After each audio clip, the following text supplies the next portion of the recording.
restrictions. That's all ahead on the Now Bakersfield. Chris?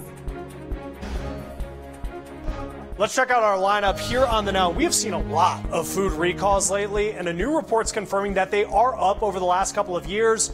Everything from that romaine lettuce issue to the raw beef, remember Honey Smack cereal?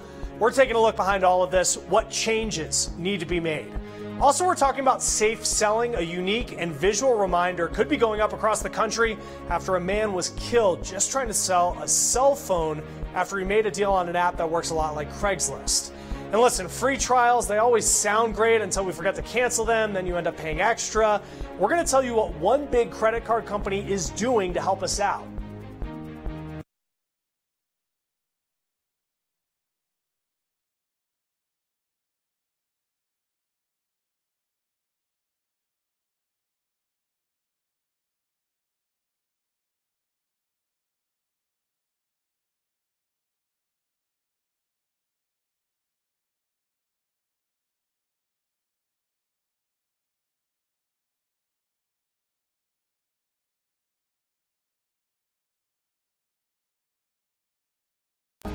Good evening. A middle school teacher is facing charges tonight after court documents show multiple sixth grade students told authorities she physically assaulted two students and used curse words at them in class. The Now's Tori Cooper has the new details on the case. So I'm in her second period class, and when kids are like being bad or just like talking in class, she would call them stupid, mental, and idiots. Standard middle school student Skylar French's account from inside Ms. Robinson's classroom is consistent with court documents released to 23 ABC News. She said like bad words in class. Court documents show that numerous sixth grade standard middle school students told authorities that Robinson called students, quote, idiots, lames, and retards, among many other derogatory terms that she used frequently, and told students, quote, no one loves you. But court documents also say Robinson physically assaulted two sixth grade students last year, and Skylar said her friend was one of them. Said she slapped her on the arm. According to French and court documents, at the time of the classroom assault, Robinson was reportedly upset about the grades her students received in math. And court documents also show that Robinson would yell at students frequently, and French said she heard that yelling from outside Robinson's classroom. We were going to wait for my friend for lunch, and it was a few minutes and she didn't come out, so we waited by her classroom and we heard yelling. And by that time, almost the whole school was like surrounding by her classroom, and she came out and told everyone to get the F away from her classroom. Court documents show that many of her students also didn't get to eat lunch that day, and that eventually towards the end of the lunchtime, Robinson told students, quote, get the hell out of my classroom. And French says she saw many students who were upset after. Everyone came out crying, and everyone came out saying like, the teacher hit her, and they said that she hit them because of a bad grade in math. Court documents show that before Robinson was arrested, she told police that she had similar allegations against her while working for the Bakersfield City School District before she worked as a teacher at the Standard Middle School. The Standard Middle School superintendent refused to comment on what led to the hiring of Robinson, but officials did say a standard background check is conducted before a teacher employee is hired. But French says she also knew about Robinson's background too. At Korean Middle School, she pushed a kid and called them a name, and then she got fired and she came here. According to parents, a letter was sent home from the school notifying them that Robinson would no longer be working at Standard Middle School or anywhere else. That was the Now's Tori Cooper reporting. Robinson is now facing 2 misdemeanor charges for battery. 23 ABC went by Robinson's house for comment, but she did not answer the door. We, of course, will continue to follow this story and bring you the latest details on our website, turn223.com. YouTube just banned explicitly dangerous prank and challenge videos for good reason. In the last year, we saw the Tide Pod Challenge, the Fire Challenge, and now the Bird Box Challenge. YouTube says the viral videos it's known for don't have to be dangerous or harmful. It's also banned pranks where an unsuspecting victim thinks they're in danger. Posters have a 2-month grace period to stop posting these types of videos. After that, YouTube will take the video down and give the creator a strike. The car breaks down, the hot water heater goes out, someone ends up in the hospital. Unexpected bills can come from anywhere, and new data shows a lot of us aren't prepared. Just 40% could swing a surprise $1,000 bill. Bankrate's new numbers show this isn't an isolated issue. 30% said they or a family member couldn't cover a surprise bill last year. So what does saving $1,000 look like? Well, if you set aside $83 per month or about $3 per day, you could have $1,000 after 1 year. And we know it's easier said than done, but here's some ideas to help you save. Pay off credit cards. You'll save on interest payments. Cut back on eating out because it can add up. And keep your cell phone and or car for longer to save on monthly payments. Chris? A new report finds food recalls have been increasing since 2013. Nicole Val finds out just how safe our food is. I spent 18 days in the hospital. I had 98% dual kidney failure. Back in the 90s, a sip of apple juice at a Colorado restaurant nearly took then 5-year-old Brian Dimmick's life. It got to the point where my doctor said goodbye to your family, so it was pretty serious. Since his E. coli scare, Dimmick has been an advocate for food safety in the U.S. I just think food safety is just so important because if you can't trust what you're eating, what can you trust in life? But according to one watchdog group's research, the problem with tainted food is only increasing. We found that recalls of food for contamination increased 10% over the last 6 years. Adam Garber with the Public Interest Research Group says meat and poultry recalls nearly doubled during that time. In 2011, he says the Food and Drug Administration that regulates produce and processed foods stepped up its regulations for food safety. But the U.S. Department of Agriculture, the overseers of meat and poultry, hasn't revamped its regulations for certain food standards in decades. Right now, it's legal for a company to sell meat or poultry that is tested positive for salmonella contamination. So they can find it and then turn around and sell it to you. And it's not until the outbreak happens and we all start getting sick that the recall happens. In the last 5 years, poultry posted the most recalls with 168, beef 137, and pork 128. According to the CDC, 1 in 6 Americans is affected by foodborne illness, and 3,000 people die each year. Garber says that's why their group is calling on lawmakers to take action by improving food standards, water and irrigation regulations, and enforcement. We're in a modern society. We should make sure that the food we're eating is safe. And as someone who nearly lost his life to food poisoning, Dimmick couldn't agree more. It shouldn't have to be recalls that happen. It should be checks at the farms all the way through. It would save money in the long run. It would save a lot of lives. For the Now, I'm Nicole Vowell reporting. Nicole, thank you. Next in our lineup, the important reminder about selling stuff online, the visual way a family is making sure people find safe places to meet.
Let's start the Now News feed. The story may not sound like a surprise on the surface that those who deal with food insecurity have a lower quality of life, but new research out of Denmark says it also has an impact on psychological well-being. The first study on this subject says being forced to buy cheaper quality food or having to borrow money for food has a real negative impact on people's minds. Well, Chris Hansen, you probably know him for catching would-be child predators in the act on television, but now he has his own mugshot. The TV host arrested for writing a bad check. He turned himself into Connecticut police for bouncing one worth $13,000. Well, it's hard to believe with drug-sniffing dogs at airports that two guys actually thought this idea would work. Police found 159 pounds of weed at Nashville's airport. Now, they were in 4 oversized checked bags. They tried to mask the smell with air fresheners, but that just doesn't work. Well, the FDA is making it easier for people to have access to naloxone. That's the drug that's used to reverse opioid overdoses. Today, the FDA says that it's trying to lower the cost and make the labels easier for people to understand. That way, it can be sold over the counter. Well, the family of a young man who was killed trying to sell a cell phone wants to make sure it doesn't happen to anybody else, and they're bringing awareness in a really big way. Last September, 23-year-old Joshua Gray logged onto an app called Let Go. It works a lot like Craigslist. He went to meet people buying his phone near a convenience store in Richmond, Virginia, and instead he was shot and killed. 2 teens were arrested and charged in this case, and Gray's family says this didn't have to happen. So they've put up billboards in states from Tennessee to Pennsylvania, reminding people to always use a safe exchange zone when buying and selling items. To me, if you're going to sell something and someone says, I don't know if I really want to meet you here, or I don't want to meet you at that safe, I don't think you should do that transaction. Now, if you don't really know what a safe space is, it's a public place that's designated as a spot for buyers and sellers to meet. A lot of times there are police departments clearly marked with signs. Sometimes they even have surveillance cameras. Give your local police or sheriff's department a call to find one near you. Now, as for those billboards, Gray's family is hoping to get them up across the entire country. Senator Jean Fuller is partnering with Bakersfield College to oversee the integration and expansion of the existing early college program across Kern County. The early college program adds college-level coursework into the high school schedule, giving students the opportunity to earn a certificate or associate's degree by their high school graduation. Last May, Bakersfield College graduated 38 Wonderful Academy early college high school seniors with an associate's degree in agriculture business. Although the early college program is still under development in rural area high schools, the goal is to help every high school student obtain a college degree. Living a long life may be the holy grail of healthcare, but how much can we control and how much is based on genetics? Well, you may be surprised. According to new research, family genes account for only 1/4 of healthy aging. How we live our life has the main impact on how long we live. Eating in moderation, exercising regularly, and refraining from smoking and excess alcohol are all lifestyle factors seen in parts of the world where people live to be over 100 years old. Being independent, but keeping a strong network of family and friends has also been associated with a long life. So when you're thinking about how to stay healthier longer, consider a diet with lots of fruits and veggies, maintaining a healthy weight, and calling and visiting your friends and family to remind them how much you love them.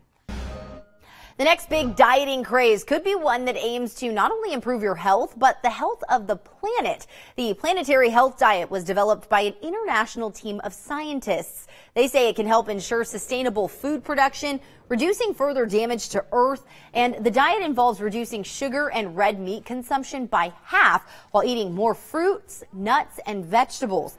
The diet could prevent up to 11.6 million premature deaths without hurting the planet. That is according to a report published Wednesday in the medical journal, The Lancet. Interesting.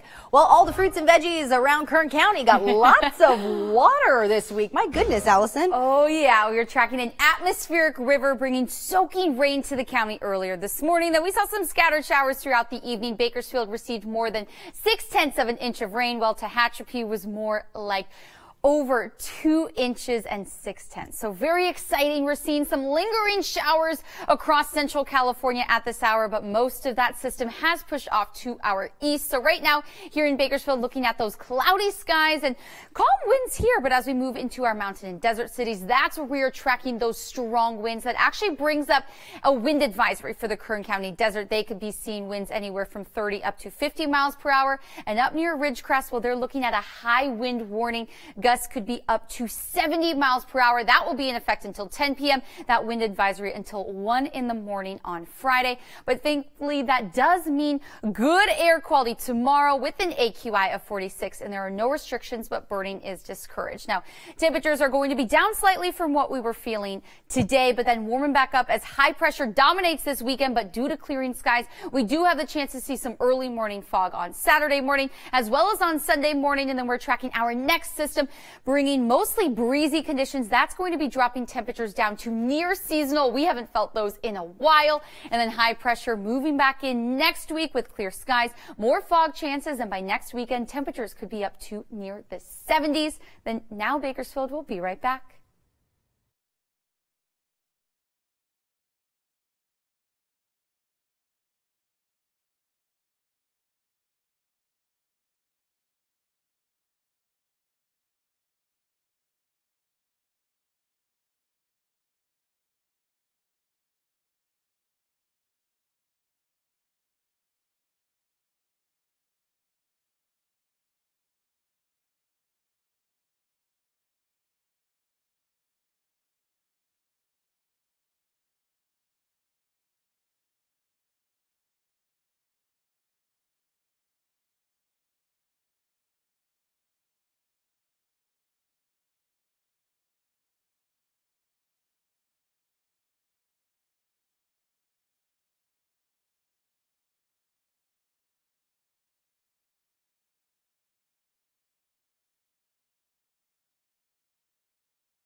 By now, we're all too familiar with data breaches. It almost seems as if it's just a part of life at this point.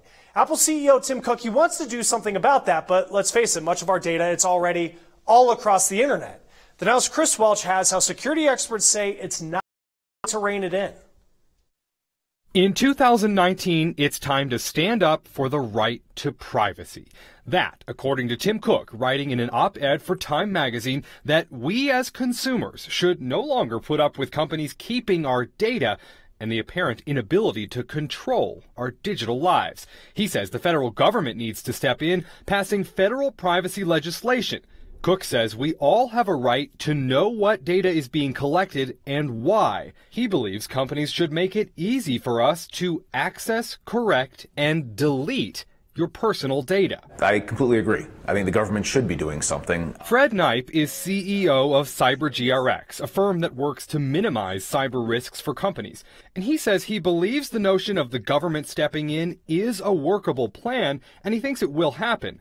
But he says we as consumers need to get smarter too. People put so much out there online about every single thing they do in their life, and it's remarkable. It's an education element that's not going to happen overnight. That needs to go for the years to come. And while he applauds the sentiment behind Tim Cook's op-ed, he says we should all be wary of any company that's trying to help write the rules. We should also be cognizant of not necessarily letting Google, Apple, Facebook, and others design this regulation, because, as they may look altruistic on the surface, they're a business, and this is actually very important to them. Reporting for The Now, I'm Chris Welch. All right, good points there, Chris. Thank you. Let's start the Now newsfeed. Another store leaving the mall. Gymboree makes children clothes, and it's filing for Chapter 11. Closing around 800 stores across the U.S. and Canada, and that includes crazy 8 stores as well. Well, here is a reason to care about climate change, because new research is saying that more than half of the world's wild coffee could be at risk. Experts say current conservation efforts just aren't enough for coffee long term. Deforestation and disease also factoring into this. Well, an iconic phone from the early 2000s making a bit of a comeback. Remember the Razr? Well, Motorola says it is reviving the flip phone as a smartphone this time around, but this one going to cost a little bit more. It's expected to go for around $1,500. Well, let's admit it, free trials, they can be pretty enticing from time to time, but many times they backfire because we just forget to cancel them in time and you end up paying a little extra money. But one credit card company is helping its customers by stopping those free trials just in time. The Now's Jace Larson breaking down how it all works. MasterCard has just announced a policy that makes it tougher for companies to collect money from you. MasterCard is going to start requiring companies to get permission from you before they continue to charge your card. You'll also get instructions on how to cancel payments if you need to. It won't be a one-time notice either. If you choose to sign up for some company's subscription or service, you're going to get a receipt each time accompanied with cancellation instructions. Now, if you don't have MasterCard and you're still thinking of trying something out through a free trial, the FTC says you need to look for who's actually behind the offer. Just because one company is advertising something doesn't mean that they're actually going to be the ones charging you. And once you're signing up, look for some pre-checked boxes on the registration. If you see anything that looks like this, make sure you read the text next to it. You could be signing up for an auto pay without even knowing it. And before you go and sign up, make sure you know how to cancel future shipments or services. Once they're delivered to your home, you're likely going to have to pay up even if it's something you don't want. Remember, you can always file a complaint with the FTC if you fall victim to one of these so-called free trials. All right, Jace, thank you. Let's check back in with our lineup here. And you may have seen an email or maybe an ad to become a mystery shopper. And as you can guess, a lot of them aren't legit. But we're going to show you one place where you can go to shop and review businesses. That's when the Now continues.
Well, let's be honest, who hasn't dreamed of getting paid to shop and eat?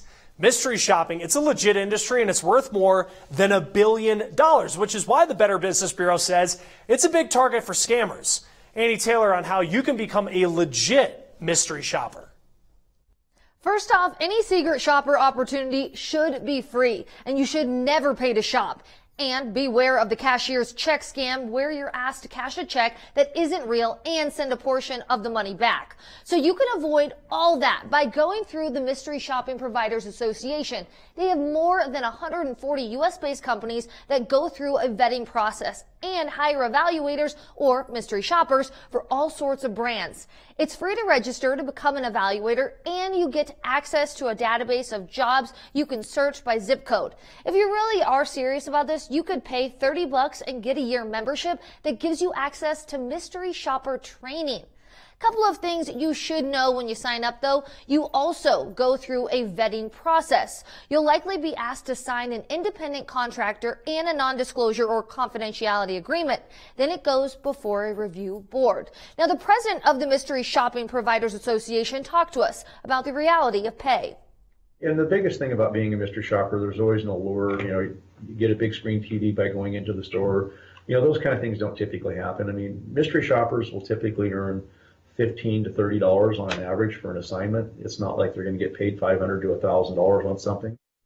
Well, it's typical for payment to take 2 to 4 weeks for a job, and that can also be based on how good a job you do. Companies expect thorough feedback as well. All right, Annie, thank you. And it has been 4 months since Hurricane Michael roared over the Florida Panhandle. And tomorrow on the Now, we have a look at how people in Panama City caught the attention of Broadway stars. That story tomorrow here on the Now. Interesting. Well, coming up tonight on 23 ABC News at 11, an ongoing roadwork project impacting local drivers downtown. We're going to have the latest on the 23rd Street closures and how soon the work could be completed. That and much more tonight at 11. In the meantime, though, finally getting some slow on our weather side. I know. Can you believe it? Clearing skies and warming temperatures as we head into the weekend, but that does mean fog chances Saturday morning as well as on Sunday. But good news, Altamira will be open Saturday, Sunday, and Monday. That's awesome. It's just a bonus with that Monday opening. That's going to do it for us on the Now. We'll see you back here tonight at 11.